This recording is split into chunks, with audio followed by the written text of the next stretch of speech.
The Biden administration is set to announce another substantial military aid package for Ukraine this week. Let's bring in White House correspondent for Politico and co-author of the playbook, Eugene Daniels. He also is a Morning Joe senior contributor. Gene, good morning. It's good to see you. What do we know about this package? What's in it? Maybe above and beyond of the package we saw last week. Yeah, good to see you, Willie. What we're hearing is that in addition to the $800 billion from last week, this could be just as large, right? And a lot of this is possibly going to be artillery, because what we know is that what we've given them and what other countries have given the Ukrainian military and folks over there fighting is they're running through it very quickly because there is so much fighting that's happening over there. President Biden said yesterday when asked if they were sending artillery, he kept it simple and just said yes, because he's meeting with his Joint Chiefs today, the Secretary of Defense, some commanders. They're going to talk about this, obviously.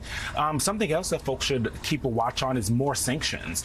European leaders in the White House are in constant communications about this. They're always trying to find a way to stay coordinated. They've done that this entire time in the lead up and after the invasion of Ukraine started. And so more sanctions could also be coming. I will say something that's really interesting is that if we give them more sophisticated weapons, we also might have to train them. A senior defense official on Monday said that the U.S. military could be training Ukrainian forces on how to use howitzers, for example. And so that's something that we're keeping an eye on here. And as we've been hearing all morning, the need now is for heavier equipment for this invasion of the East. Back here at home, Eugene, the Department of Justice says it will appeal the court ruling that ended the CDC's transportation mask mandate if the CDC says the mandate still is necessary. A new Politico Morning Consult poll found 59% of respondents backed the CDC when it extended that mask mandate, and nearly half say it's too early to end it, with only 16% saying now is the right time to make masks optional. We should note this poll was conducted before a federal judge lifted the mandate this week. So this morning, Eugene, where is the White House on this? Yesterday, I know President Biden said when asked if people should wear masks on planes, he said that's up to them. And now we hear the Justice Department, though, is challenging this ruling by a federal judge in Florida.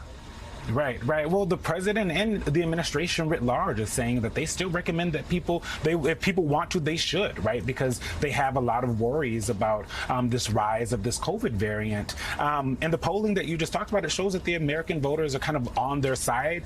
The polling was taken before, so we'll probably get that answer again for next week for folks to see how people are feeling now. But the view from the administration is that the CDC wanted a couple of weeks, that's why they put this extension in, to be able to see how the new variant was going to work its way through the United States and how bad it was going to get. Because for some reason with this variant, we've seen in European countries how it has worked differently. It's not the same in each of those countries, and it's hit them differently. It's very possible that we could see an appeal. You heard the DOJ said they will do it if the CDC wants them to. Kinds of things. This kind of thing is right now in the CDC's corner.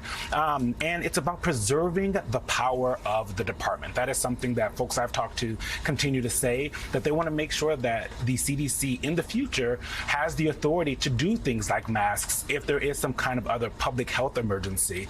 But if there is an appeal and they lose, they could possibly chip away at some of that. And so there's also a conversation happening in the administration about what are the downfalls if we do lose this, and how does that affect the authority of the CDC moving forward. All right, Eugene Daniels at the White House. As always, thank you so much. It's great seeing you. Talk to you tomorrow.